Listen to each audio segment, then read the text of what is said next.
What is going on, everybody? I am back today to talk about a new release movie that was released just this year, and it was released directly on Prime Video. And this is a film that is based off of a novel from an author who I have actually read one of the author's books. That author is Casey McQuiston. The book I read from Casey was One Last Stop, and I actually really enjoyed the book. I thought that the character writing was really good, and some of it came off as a little cheesy. I feel like it caters much more to a YA audience, which I do enjoy some YA novels. I'm a fan of that genre. I feel like there's things that you could pull out of it and really enjoy, but I was unfamiliar with this book.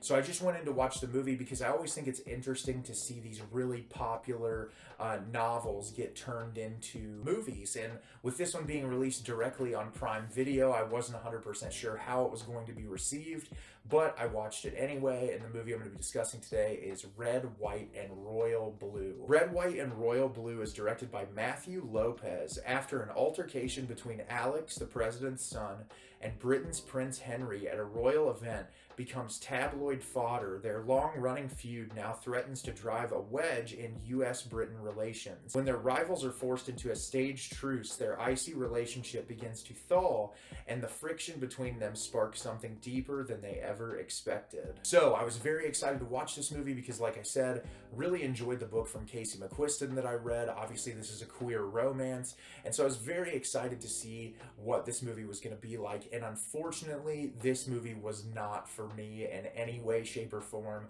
I found the performances to be relatively bland. I found the execution to be relatively lackluster, but I'll get into it more in the review. So as the plot description states, we're introduced to the president's son, Alex, played by Taylor Perez. We're introduced to Henry, played by Nicholas Galitzine. And we're introduced to these two characters. They're at this function together in Britain. There's a wedding that's going on, and the two of them meet up together. They're having this conversation. You can tell there's tension between the two of them. And through this set of circumstances, they end up knocking over the wedding cake and creating this horrible tension between the two countries. They were supposed to be dealing with this trade deal, and we're introduced to the president, played by Uma Thurman in this movie, and she tells her son that he has created all of this turmoil for the country. There were supposed to be all these trade relations that were to be created, all these different things, and that he needs to go back to England to repair this. And so he goes back. The two men start to have conversations together. They end up starting to text each other. They become really close, and this relationship blossoms between the two of them. And it's all about being children of these two high-profile political leaders. How would it be possible to keep their relationship afloat? As far as Prince Henry for England, it's not really accepted normally for the prince to be gay, and so there's a lot of that involved in it as well.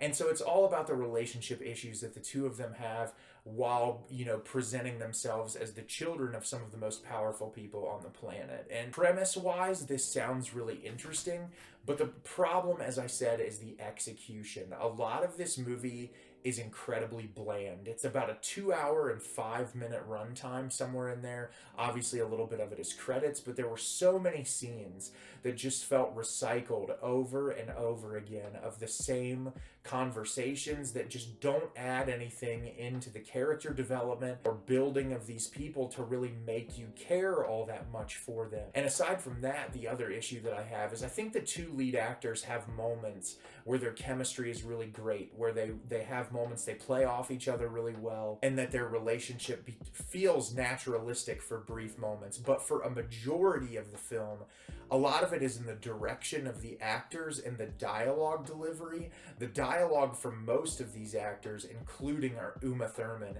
is incredibly unnatural. There's a thing for me when I watch a film, especially something like this, where there's no pause in the conversation that feels natural, like people speaking to each other and having a normal conversation, where it just feels like line read, line read, line read, line read, and it's just back and forth to where it feels almost artificial. There's no realism to it. It doesn't feel like people talking to each other. And also on top of that, there's so much hokey dialogue in this and really like over the top cheesy moments that it's hard to get invested in it really really personally with these characters. And I think, with being children of some of the most wealthy and powerful people on the planet, it's hard to find anything with these characters to really relate to because of their positions of power. And so for me, I'm watching these characters that feel really flat, that don't have a whole lot of personality outside of a couple of the conversations that they had that I felt like were charming and entertaining to watch. And it's just really hard to stay invested for a 2-hour runtime when you don't feel like you can attach yourself onto these characters in any way, shape, or form. Obviously, for something like this, the cinematography is relatively flat. There's nothing really exceptional in that. There's a lot of repetitive stock use footage in this, which I find to be really irritating in these types of movies. So yeah, as far as like the visual elements of the filmmaking, there's nothing really all that spectacular to get yourself excited about. And so it's all going to land on the chemistry of those actors. And like I said, there are moments that it works, but I feel like this thing is just way too bloated and bland for it to really pay off. And I feel like the people who are really going to like this movie a lot are the people who are familiar with the source material, that like these characters already, and that know a lot about the world and about the character building, because I'm sure there's a lot more in the novel than there is in the movie. That's typically the case whenever you watch a film that's based on a book. Yeah, for me, this just didn't work in any way, shape, or form, and it's not the worst thing I've ever seen by any means. It's just relatively forgettable. So have you seen Red, White, and Royal Blue? Did you love it? Did you hate it? Leave me a comment down below and let me know what you thought. I thought this movie was relatively bland and forgettable. I probably wouldn't watch it again. As always, if you can like the video and subscribe to the channel, helps me out a lot and lets me know the type of content you're looking for. I'm always putting out new material and look forward to getting more out for you in the near future. And as always, everyone, thank you so much for watching and have a great rest of your day.